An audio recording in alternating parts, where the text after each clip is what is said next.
দেখেন দর্শক, এটা হচ্ছে নাম হচ্ছে চায়না জাল। এই যে এগুলো চায়না জাল। এই জালগুলো পাতাইলে মাছ দেখাচ্ছি আপনাদেরকে, দেখতে থাকুন।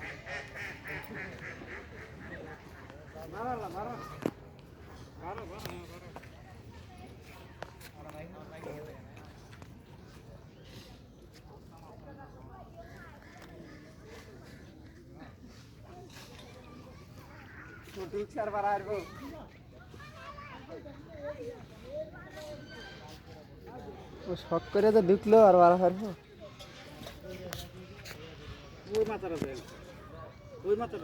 শখ খায় ঢুকছে, ওই শুধু মাছটা বের ঢুকছে।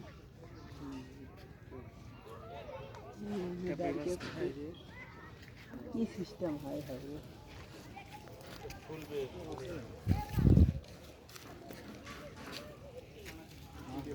রুই মাছের বাচ্চা নাকি কালবাস।